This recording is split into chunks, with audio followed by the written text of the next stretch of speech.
belief, but I definitely respect a man for standing up for their beliefs, regardless of how I feel about their beliefs. Kyrie Irving won the standoff because at the end of the day, he's going to get back to playing basketball. He got to stand for what he believes in. And if you're Kyrie Irving, you didn't really care about money because you were fine losing some. You don't really care about wins and losses because without LeBron James, you really ain't won much anyway. So if you are Kyrie Irving, the only thing you really have is your convictions. The only thing you really can continue to put your pride in is who you are as a human being. He's put his pride in that, and he's put his pride in convictions as far as sitting out games after being called the N-word, missing games for relatives' birthdays, sitting there and saying that the earth was flat when everybody had concluded it was round. Kyrie Irving just stands for his convictions. At the end of the day, that is all he has when it is all said and done. So I do think Kyrie Irving won the standoff. I don't respect what he was standing for, but I do respect the fact that he took a stance. Won the battle, lost the war. Yeah. Still to be determined, I believe, actually, in terms of whether he has any chance of winning. If they end up winning a championship, then an argument can be made that, yes, Kyrie Irving won the battle because he got to do what he wanted to do, which is not be vaccinated, and he has still accomplished what he set out to do. But let's not lose sight of that, and let's not lose sight of where they are. They are 4-10 in the 14 games that Kyrie Irving has played in.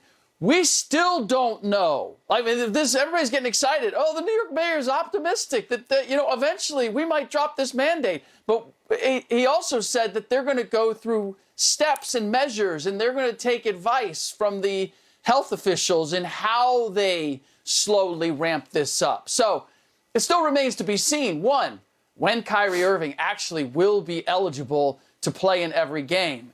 Two, when are we going to see Ben Simmons? At what point do we see Ben Simmons?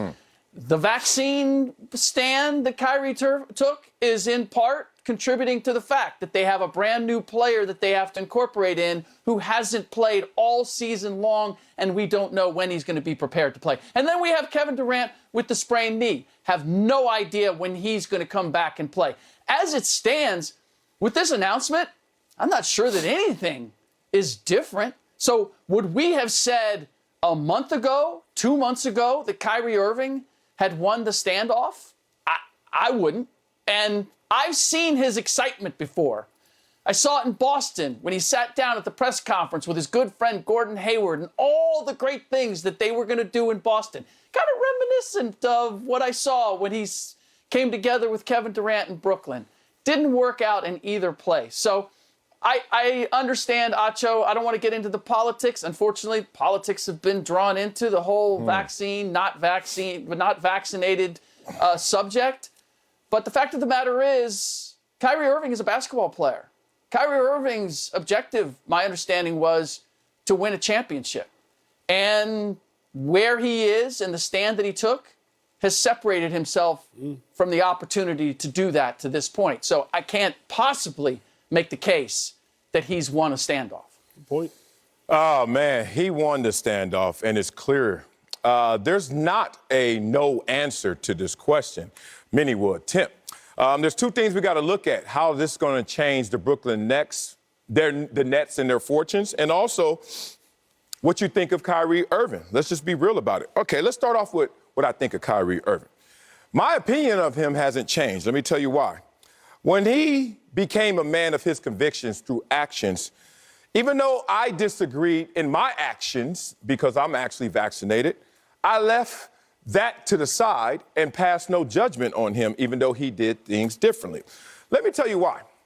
Because I respect him as an activist, as many activists I don't respect. Because I think of most activists I see today, at least, the selfie activists, they're out there and, they're doing their activism and then they're taking the pictures in the same breath. And I'm like, It just seems like it's a quick route to moral virtue. It's a quick route to being on the right side, on the good side. Look at me. And what I respect about Kyrie, he took the hard route. He took the slow route. He just said, look, I'm going to play when I can play. I'm a man of my conviction. So he didn't try and go out there and turbo boost this situation. He did it in a way that you have to fully respect him, even if you don't fully agree with his decision. Now let's talk about how this is going to change the basketball team. Slick, Acho, y'all know how it is. You can be going along in your in your efforts in your career, whether it's when Acho and I, we played, or Slick when you're covering the sport, or right now doing this. And all of a sudden you get that call from your representation and they're saying, hey, upstairs wants to talk about an extension, wants to talk about changes in the near future. Check your biorhythms in that moment. Check your heart rate in that moment. We're all built off of the premise of hope and aspiration, and then the next step, can it be greater? And Kyrie Irving, regardless if things change or not, already he's thinking, this is going to be great. To the tune of why he talked at the All-Star game, y'all better watch out for my squad. Now, all of a sudden, you look at a team that has missed Kevin Durant in the last 17 games. So anytime we talk about, well, they're 4-10 without Kyrie, and with Kyrie, y'all need to stop. Without Kevin Durant and Kyrie, it's a non-starter in terms of conversation. But Kyrie inspired to come back. Kyrie potentially being allowed to come back.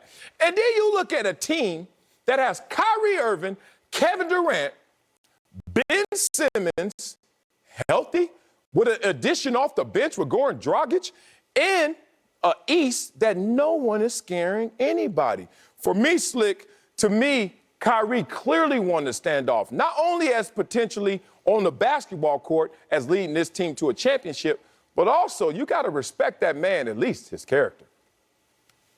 Marcellus, I'm interested that you took the word activist and applied it to Kyrie Irving. It suggests that he was he protesting something? Was he making a statement? What was Kyrie Irving attempting to accomplish by not being vaccinated? I still don't have an answer to that, other than I didn't want to be vaccinated, so I wasn't. Was that it? Or was it something bigger than that? That's the problem that I have, and why Kyrie Irving and my view of him has not changed. I think he's a walking contradiction. We label him as a point guard. He's a shooting guard. I think he's a brilliant soloist as a player. Unfortunately, he plays a team game. He loves to give us the sense that he's enlightened, and yet so many times he sounds oblivious.